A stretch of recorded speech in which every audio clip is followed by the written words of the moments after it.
ಮುಂಗಾರು ಮಳೆ ಕೈಕೊಟ್ಟ ಹಿನ್ನೆಲೆ ಬೆಂಗಳೂರಿನಲ್ಲಿ ನೀರಿನ ಸಮಸ್ಯೆ ಹೆಚ್ಚಾಗ್ತಾ ಇದೆ. ಅನೇಕ ಏರಿಯಾಗಳಲ್ಲಿ ನೀರಿಲ್ಲದೆ ನಿವಾಸಿಗಳು ಪರದಾಡುವಂತ ಸನ್ನಿವೇಶ ಉಂಟಾಗಿದೆ. ಈ ಕುರಿತು ಒಂದು ವರದಿ ನೋಡ್ಕೊಂಡು ಬನ್ನಿ.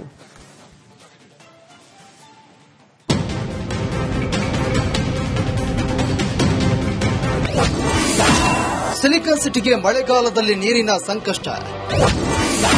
ಜಲಮಂಡಳಿಯಿಂದ ರೂಲ್ಸ್ ಮತ್ತಷ್ಟು ಟಫ್. ರಾಜಧಾನಿ ಬೆಂಗಳೂರಿಗೆ ಬೇಸಿಗೆಯಲ್ಲಿ ಶುರುವಾಗ್ತಾ ಇದ್ದ ನೀರಿನ ಬವಣೆ ಈಗ ಮಳೆಗಾಲದಲ್ಲೂ ಶುರುವಾಗಿದೆ. ರಾಜ್ಯದಲ್ಲಿ ವಾಡಿಕೆಯಷ್ಟು ಮಳೆ ಸುರಿತಾ ಇಲ್ಲ. ಇದರಿಂದ ಜಲಾಶಯಗಳು ತುಂಬುತ್ತಾ ಇಲ್ಲ. ಜನರಿಗೆ ಕುಡಿಯುವ ನೀರಿಗೆ ಸಮಸ್ಯೆ ಆಗದಂತೆ ಸರ್ಕಾರ ಕ್ರಮ ತೆಗೆದುಕೊಂಡಿದೆ. ಆದರೆ ಜನರ ಮೂಗುದಾರ ಮತ್ತಷ್ಟು ಟೈಟ್ ಮಾಡದೆ ಹೋದ್ರೆ ಜನ ನೀರು ದುರ್ಬಳಕೆ ಮಾಡುವ ಆತಂಕ ಜಲಮಂಡಳಿಗೆ ಶುರುವಾಗಿದೆ. ಜಲಮಂಡಳಿ ಈಗಾಗಲೇ ಕಟ್ಟುನಿಟ್ಟಿನ ಕ್ರಮಗಳನ್ನು ತೆಗೆದುಕೊಂಡಿದೆ. ನೀರು ಪೋಲ್ ಮಾಡದಂತೆ ಎಚ್ಚರಿಕೆ ವಹಿಸಿದೆ. ಕುಡಿಯುವ ನೀರು ವ್ಯರ್ಥ ಮಾಡದಂತೆ ಎಚ್ಚರಿಕೆ ಕೊಟ್ಟಿದೆ.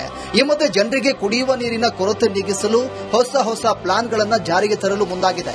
ಈಗಾಗಲೇ ದಂಡಾಸ್ತ್ರದ ಜೊತೆಗೆ ಹಲವು ರೂಲ್ಸ್ ತಂದಿರುವಂತಹ ಜಲಮಂಡಳಿ ಮತ್ತಷ್ಟು ಟಫ್ ರೂಲ್ಸ್ ಜಾರಿ ಮಾಡಿ ಸರ್ಕಾರದ ಮುಂದಿಡಲು ಮುಂದಾಗಿದೆ. ಇನ್ನು ನೀರಿನ ಸಂಕಷ್ಟದ ಬಗ್ಗೆ ಸರ್ಕಾರ ಮೈಮರೆತರೆ ಭಾರಿ ಸಮಸ್ಯೆ ಎದುರಾಗುವ ಸಾಧ್ಯತೆ ಇದೆ ಅಂತ ತಜ್ಞರು ಎಚ್ಚರಿಸಿದ್ದಾರೆ. ನೀರು ಸರ್ಕಾರನೂ ಹೇಳಿದೆ, ಇರಿಗೇಷನ್ ನೀರು ಬಿಡಲ್ಲ ಅಂತಂದು, ಕುಡಿಯೋ ನೀರಿಗೆ ಮಾತ್ರ ವ್ಯವಸ್ಥೆ ಅಂತ ಹೇಳಿದ್ದಾರೆ. 1 ಕೋಟಿ ರೂಪಾಯಿ ಕೂಡ ರಿಲೀಸು ಮಾಡಿದ್ದಾರೆ.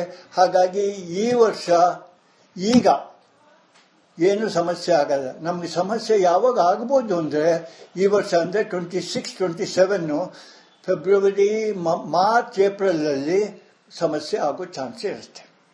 ನೀರು ಸಾಲದೆ ಬಂದ್ಬಿಡ್ಬೋದು ಕುಡಿಯೋ ನೀರು. ಬಿಕಾಸ್ ಏನಾಗುತ್ತೆ, ಈ 1 ವರ್ಷ ನೀರು ನಿಂತಿದ್ದು ಎವಾಪರೇಟ್ ಆಗತ್ತೆ.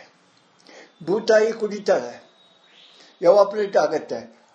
ಮಿಕ್ಕಿದ್ದು ನೀರು ಉಳ್ಕೊಂಡಿದ್ದು ಒಂದಿಷ್ಟು ಡೆಡ್ ಸ್ಟೋರೇಜ್ ಉಳ್ಕೊಂಡಿದ್ದು.